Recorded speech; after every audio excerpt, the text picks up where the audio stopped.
Want help to grow your business? Download BRiN, the world's first business advisor in your pocket. To find out more, visit BRiN.ai or search the App Store today.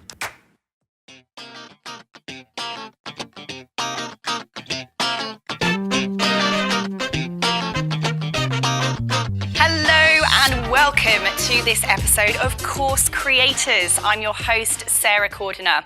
Now today we are going to be talking about how to plan out your course for maximum engagement.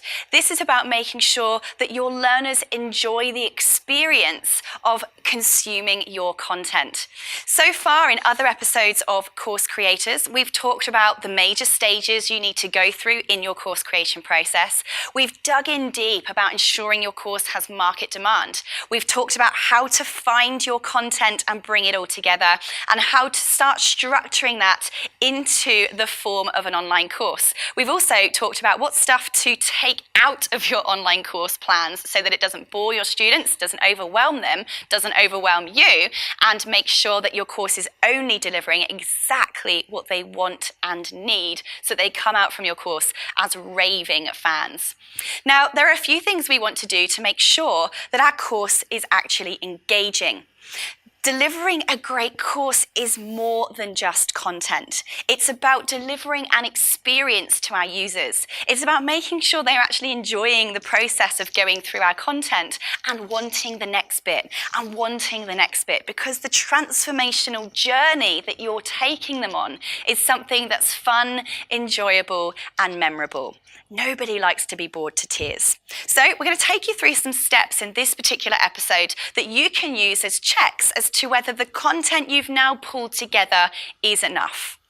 So what do we mean by being enough? Well, one of the first things you want to do is make sure that your course and your ideas and your content you've pulled together now actually meets the principles of adult learning. I won't go into these in too much detail in this particular episode, and if you go to my experts page on BRiN.ai, there are some downloads that you can access there that talk a lot more in detail about what the principles of adult learning are. But I'm going to give you some tips today that stem from those principles so that if you implement these, you can guarantee that your course is going to go right up there in the engagement scale. You also want to make sure that the content you're delivering is delivered in a way, in a method that engages and stimulates all different kinds of people. Now, we've heard of the terms learning styles and learning preferences, and there's a lot of debate about whether people do actually learn in certain ways or not. But here's the thing. If you are designing your training that can meet people who prefer to learn by watching, or people who prefer to learn by hearing and listening, or people who prefer by getting their hands stuck in and actually doing it, then you are making sure that you are maximizing the optimum learning experience for the majority of people that are going to take your course. Now, of course, you're never going to satisfy absolutely everyone because of the fact that everyone learns differently. Everyone prefers to engage with content differently from one another. So you have to design your course in a way that is going to, as far as possible, satisfy the masses. So now, looking at the content you have, here's the first question I'd like to ask yourself. Where I have visual learners, are they getting enough from the way I plan to deliver this course? In a previous episode, I talked about all the different ways you can film your course, prepare your course, present your course. So for visual learners, they like to see. Do you have imagery? Do you have pictures? Do you have colours? Do you have something they can watch? Video is fantastic for visual learners because it stimulates that visual component that they learn so well from. Talking head videos are great because they like to talk and see people. They like to have that people communication.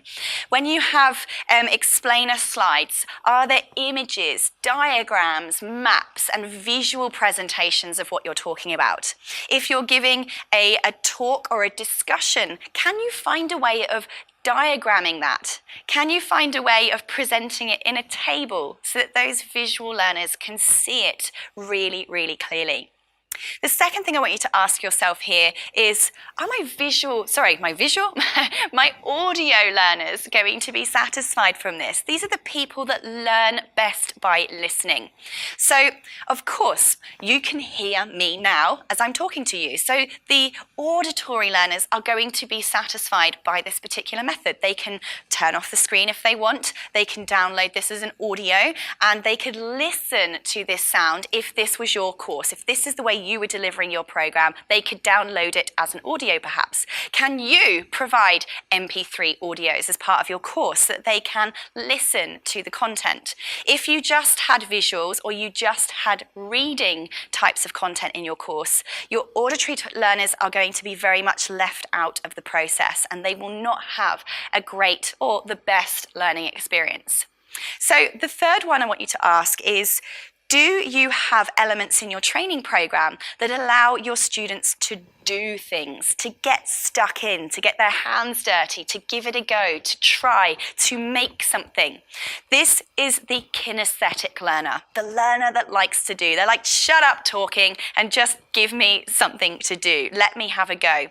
So in today's world, this really brings home a valid point that people really like to just get results. They like to follow along with demonstrations. They like to implement what it is that you're teaching, often as you're teaching it. So methods that work really well for this are screencasts. They're physical demonstrations of something. Videos are fantastic because people can watch, see you do it, pause, and then have a go themselves. One of the methods of teaching a practical skill go along the lines of show someone slowly, then show someone in real time explaining what you're doing, then get them to have a go, then coach them through the process as they do it independently. So kinesthetic doing learners, the more doing you can put in your course, the happier those types of learners are going to be.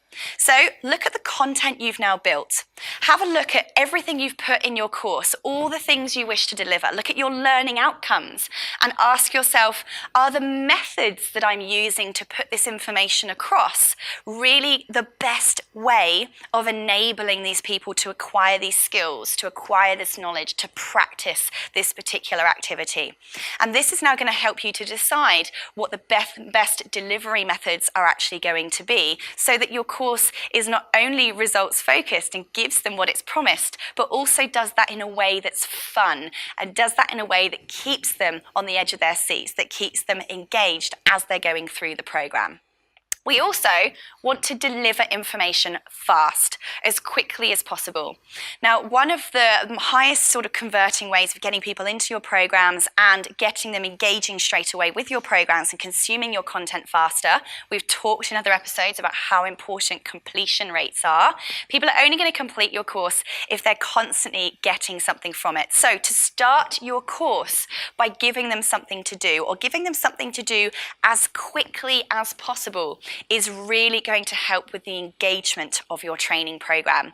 If you can start your course with less waffle, less explanation, and hello, today we're going to do this, now let's do it, the sooner you're going to have maximum engagement in that online course. So get them to do something really, really quickly.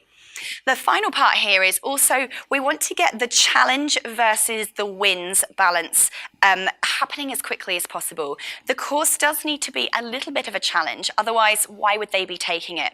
If they start watching your course and they're like, yeah, I know this, yeah, this is easy, yes, I've got this information, they're probably going to stop watching the rest of it because they're going to feel like they don't need to watch anymore because they already know everything that you're talking about. So making it challenging enough for them to know that they have to keep listening, to keep learning from you, but not so hard that it's overwhelming for them.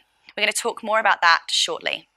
Now I'm going to go through 7 major checks that you can check to make sure your course as engaging as it possibly can be. Now the first step is to ask yourself, does my content include a personal or personable hook? What does this mean? Now this means remembering that your students are human. When you're delivering an online course, it's important to just be yourself. It's important to be you, to tell your story. The one true thing that will only ever differentiate your course from another course that's similar is the way that you deliver it, the way that you tell your story, why you're doing it, the way you explain things, the language that you use. I often say that someone else could come up here now, deliver this exact same show with my exact same script, but we could have some people that absolutely hate me and love the other person that's delivering this show. Why? Purely because we're two different people. Because some people connect with some people and some people simply don't. So having a personal or personable hook is really, really important. It gets them interested. It really... To continue enjoying this presentation, download BRiN, the world's first business advisor in your pocket. To find out more, visit BRiN.ai or search the App Store today.